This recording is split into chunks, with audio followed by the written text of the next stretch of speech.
Hello. ओम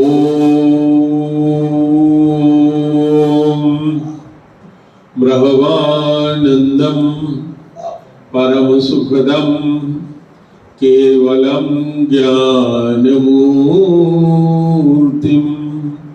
द्वंद्वातीतं गगन सदृशं तत्त्वमस्यादिलक्ष्यम् एकं नित्यं विमलं अचलं सर्वदी साक्षिभूतं भावातीतं त्रिगुणरहितं सद्गुरुं तं नमामि। अखण्डमण्डलाकारं व्याप्तं येन चराचरं तत्पदं दर्शितं येन तस्मै श्री गुरुवे नमः। अज्ञानतिमिरान्धस्य ज्ञानाञ्जनशलाकया चक्षुरुन्मीलितं यस्य तस्मै श्री गुरुवे नमः। गुरुर्ब्रह्मा गुरुर्विष्णु गुरुर्देवो महेश्वर गुरुः साक्षात् परब्रह्म तस्मै श्री गुरुवे नमः। प्रेम से बोलिए परम पूज्य गुरुदेव भगवान की जय।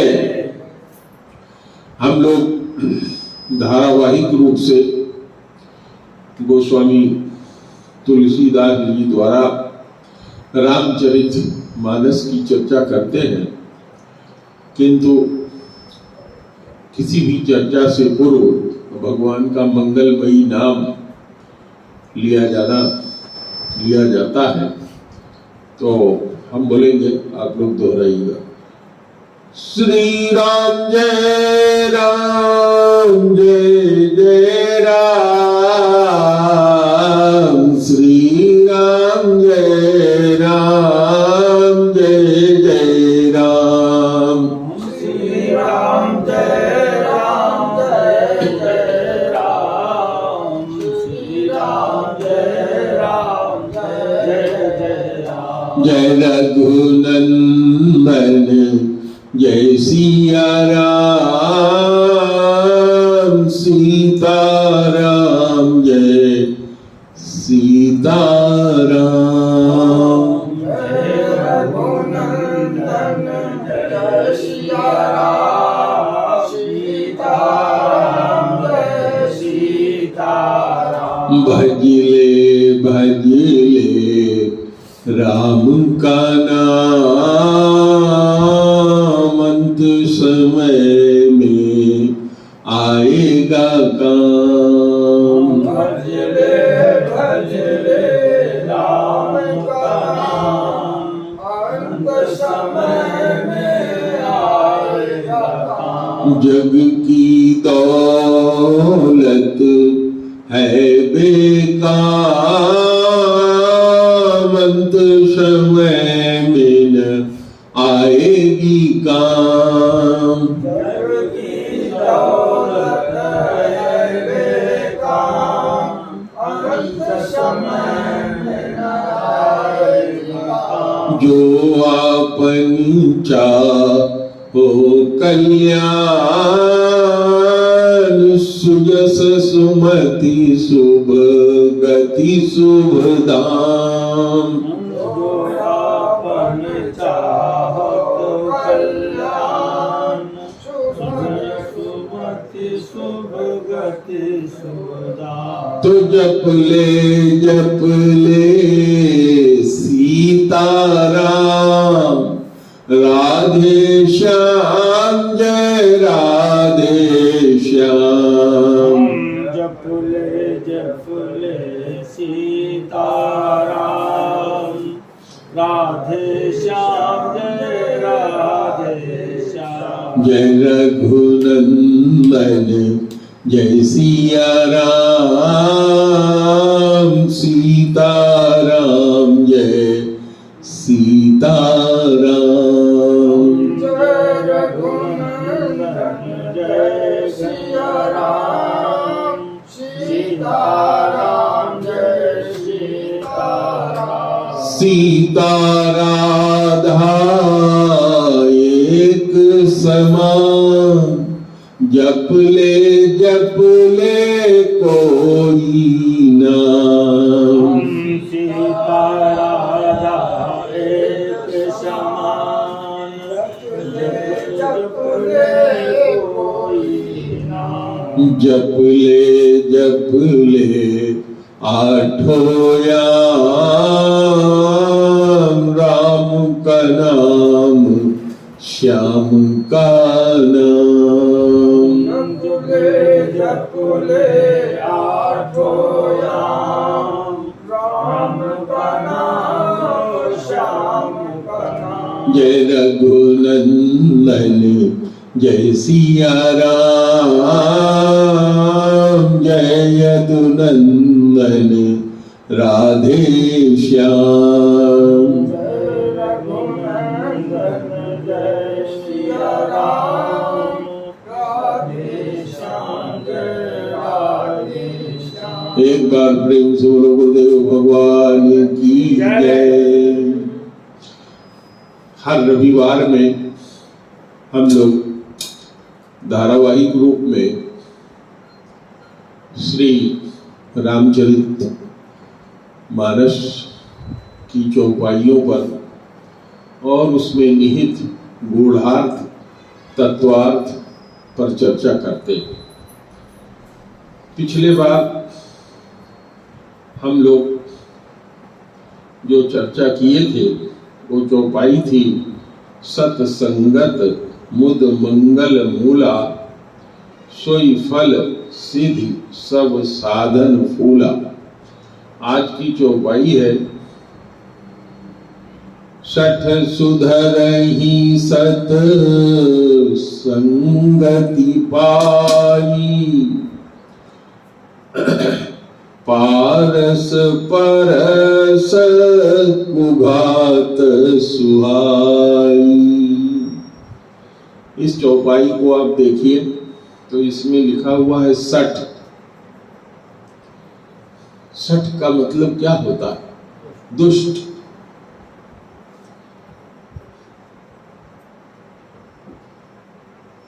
दुष्टों में भी सुधार हो जाता है। कैसे? सत्संगति पाई। जब सत्संगियों के संग में आ जाते हैं, जैसे पारस के संपर्क में आने पर लोहा सोना हो जाता है। तो एक छोटी सी घटना आप लोगों को सुनाएंगे समझने के लिए। एक गुरु जी थे, तो उनका चेला आया जैसे आप लोग आते। तो गुरु जी ने कहा भाई जाओ जरा वो डिबिया, लोहे वाली डिबिया जिसमें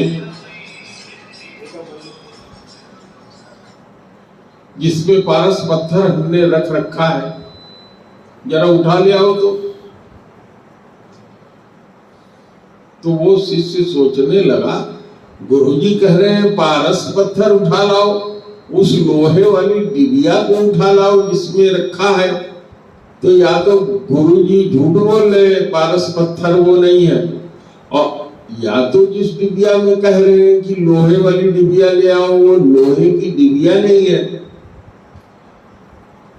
खैर तर्क कुतर्क करता हुआ जहां गुरुदेव ने रखा था वहां वो पहुंचा। तो जो डिब्बी बताया था गुरु ने वो उठा करके ले आया और बड़े ध्यान से निरख रहा था, देख रहा था कि देखे गुरुजी क्या करते हैं। तो जब गुरुदेव ने उसी से कहा कि डिब्बी खोलो, तो उसने डिब्बी खोला तो क्या देखता है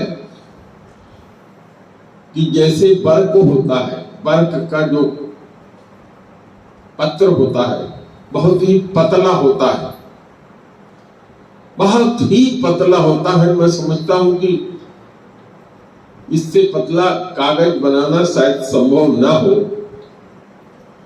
तो उसी तरह के एक कागज में गुरुदेव ने लपेट करके पारस पत्थर को उस लोहे की डिबिया में रखा था।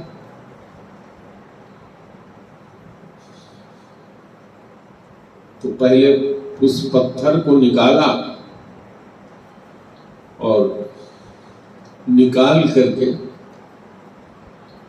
उस पत्थर को, पारस पत्थर को, एक लोहे की अलमारी थी सामने खड़ी, उसी पर जैसे कोई ईंटा मारे उस तरीके से उस पारस पत्थर को खूब कस करके उसके ऊपर मारा जोर से, और जैसे ही वो पारस पत्थर उस लोहे की अलमारी से छुआया जा करके, तो पत्थर के असर से अलमारी में पिचक गई, लेकिन अलमारी पूरी क्या हो गई? सोने की हो गई। तो गुरुदेव ने अपने शिष्य से पूछा,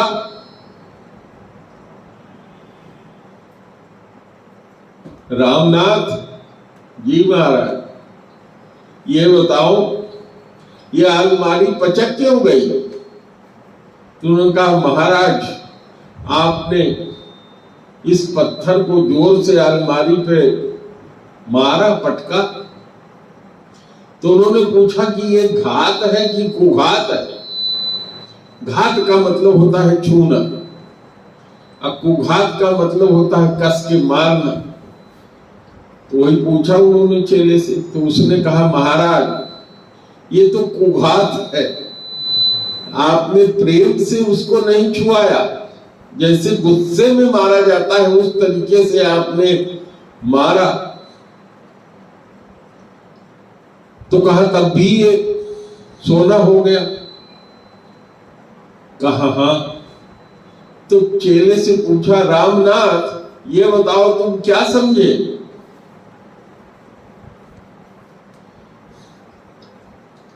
तो रामनाथ ने कहा, महाराज हमारे कुछ समझ में नहीं आया, हम तो ये डर रहे थे कि इतना छोटा सा पत्थर है और उसको आप इतना हन के मार रहे हैं, कहीं पत्थर टूट गया तो क्या होगा? तो महाराज ने कहा कि जाओ नजदीक जाके देखो। तो नजदीक गया रामनाथ, वहां जाके देखता है तो वास्तव में पारस पत्थर टूट गया था, उसके 2 टुकड़े हो गए थे। तो उन्होंने कहा, पारस को उठाओ, दोनों टुकड़े को उठाया। कहा, फिर दूसरी अलमारी में जो छोटा टुकड़ा है उसको छुआओ।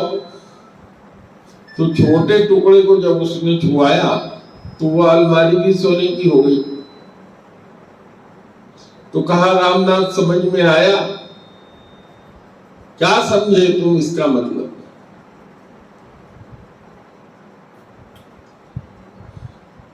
तो रामनाथ कहेंगे, महाराज हमारे तो कुछ पल्ले नहीं पड़ रहा है। तो गुरुदेव ने समझाया कि देखो, जो संत होता है वो इस पारस पत्थर की तरह से अगर कुसंग में है तो वो कुसंगी तो अपना स्वभाव छोड़ेगा नहीं, क्योंकि संसार के जितने पदार्थ होते हैं, विधि प्रपंच गुण अवगुण सानी, ब्रह्मा जी ने जो बनाया है इस संसार को, प्रपंच को, सब में गुण और अवगुण डाल दिया है। तो अगर दुष्ट के संग सज्जन रहेगा, तो उन्होंने कहा कि एक कवि हुए हैं जिन्होंने लिखा है कि कह रहीम कैसे निभे केर बेर के संग, अवे दौलत रस आपने इनके भारत अंग। का बेटा जो रहीम ने लिखा था वो सनातनी नहीं था। अगर वो सनातनी होता तो लिखा तो उसने ठीक है, कुसंग में आने पर कुसंगी अपना जोर मारता है, लेकिन वो क्या लिखता, विधिवश सुजन कुसंगति परही, अफनी मनि समनिज गुण अनुसरही। कहा कि सनातनी जो होते हैं, जो साधु होते हैं, सनातन धर्म के मानने वाले होते हैं, अगर उनको संयोग से कुसंगत मिल भी गई तो उनका गुण समाप्त नहीं होता। उसी तरह से जैसे इस पारस पत्थर का गुण है, मैंने इसे फेंक करके मारा, वो टुकड़े टुकड़े हो गया, लेकिन उसका गुण समाप्त नहीं हुआ। कहा मैंने इसको फेंक करके मारा, वो मारना अवगुण था, जिसके कारण ये अपने तो दो टुकड़े में हो गया, लेकिन इसने अपना गुण नहीं छोड़ा। जैसे सांप के फन में मणि रहती है,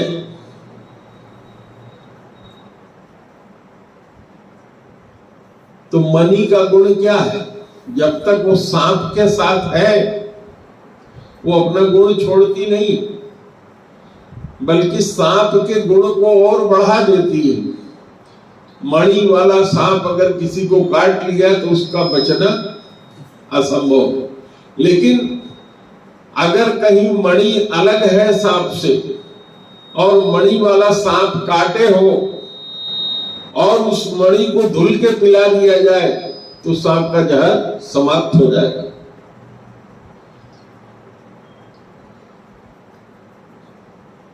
तो गुरुदेव ने समझाया कि जो दुष्ट होते हैं वो जब संत के साथ, सुजन के साथ पढ़ते हैं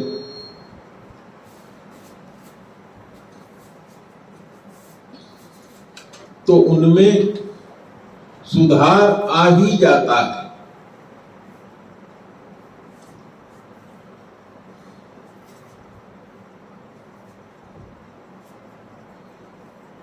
इसीलिए गोस्वामी जी ने लिखा कि जो सठ है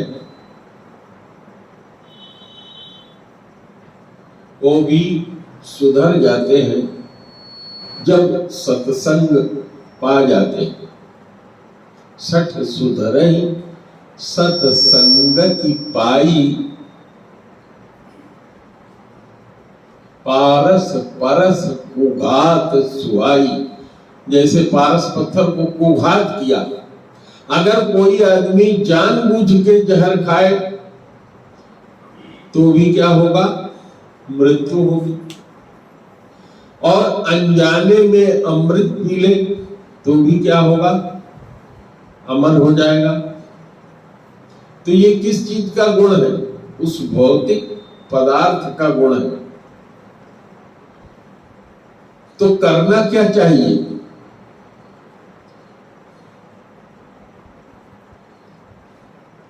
करना ये चाहिए कि हमको जानना चाहिए कि यह संसार है, इस संसार में साधु और असाधु दोनों रहते हैं। अगर हमें मालूम हो गया कि हम असाधु के साथ हैं तो हमें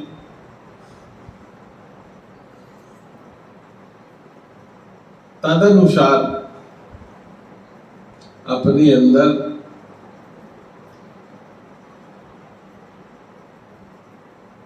सुधार करके रहना चाहिए, क्योंकि उनके स्वभाव के आगे में अभी गोस्वामी जी आगे चर्चा करेंगे। क्या कहते हैं, बंधहु खलगन अति सति भाए, मैं अत्यधिक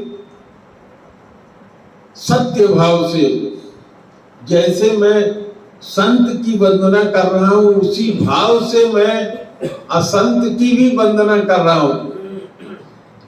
ये बिन काज दाहिने बाएं, जो बिना काम के दाहिने बाएं, किसी का काम बिगड़ जाए इसमें उनको खुशी होती है, वो बिना काम के ही दाहिने बाएं बने रहते हैं।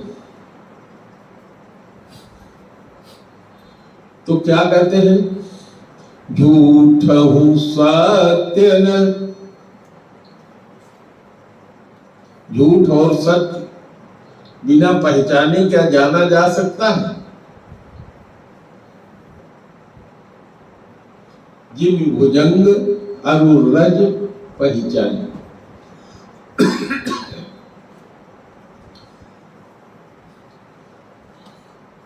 झूठ क्या है, सत्य क्या है, इसको बिना परखे नहीं जाना जा सकता। और सत्य ठीक है कि हमेशा शाश्वत रहता है, लेकिन एक सत्य और भी होता है जिसको यथार्थ सत्य कहते हैं। तो इस संसार में जो जीव है उसको यथार्थ सत्य के साथ रहना चाहिए। जैसे आज वैज्ञानिक दृष्टिकोण से हम लोग जानते हैं कि सूर्य न उदय होता है न अस्त होता है। सूर्य 24 घंटे जैसे चमकता है वैसे चमकता ही रहता है। धरती घूमती है, धरती का जो हिस्सा सूर्य के सामने होता है वहां सूर्य उगता हुआ दिखाई पड़ता है, और उसका जो दूसरा हिस्सा पीछे की तरफ रहता है जहां रोशनी नहीं होती है, सूर्य की पहुंचती है, वो हिस्सा वहां सूरज डूबता हुआ दिखाई पड़ता है। तो जैसे यह यथार्थ सत्य है कि रात होती है और दिन भी होता है, तो ये सत्य कैसा है? यथार्थ सत्य। लेकिन परम सत्य क्या है? परम सत्य वही है कि सूरज कभी डूबता नहीं, रात और दिन होता नहीं, सूर्य की रोशनी का कम पड़ जाना या किसी भी रोशनी का कम पड़ जाना, जो हमारी आंख जिस रोशनी में देखने में सक्षम नहीं होती, रोशनी हमारी आंख जितना देखती है, रोशनी की इकाई लक्स होती है, उससे कम रोशनी हो जाएगी तो हम देख नहीं पाएंगे। और यदि कोई चीज गतिमान है और उसकी गति 1/10 सेकेंड से नीचे है तो भी हमें दिखाई नहीं पड़ेगा। जैसे यदि कोई पंखा आपके ऊपर देखिए चल रहा है, उसमें 3 डैने हैं, लेकिन आप देख रहे हैं कि चल रहा है, और प्रतीत क्या हो रहा है कि कुछ चल रहा है, जैसे लगातार वो चल रहा है। अभी प्रतीत नहीं होता कि उसमें 3 पंखे के 3 डैने।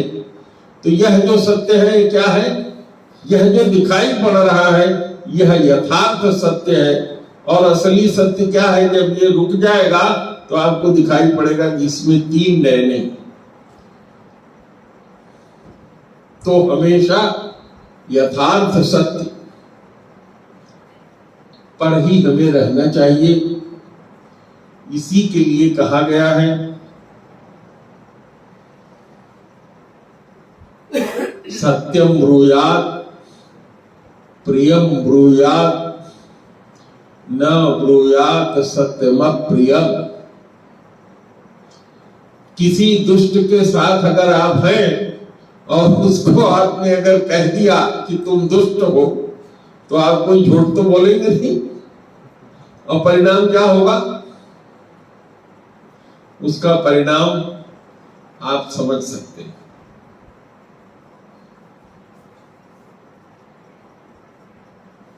तो श्री राम जय राम, जय जय राम, जय सिया राम, जय राम। श्री राम जय राम जय जय राम जय सिया राम जय जय सिया राम। एक बार प्रेम से बोलो गुरुदेव भगवान की जय, सच्चिदानंद भगवान की जय।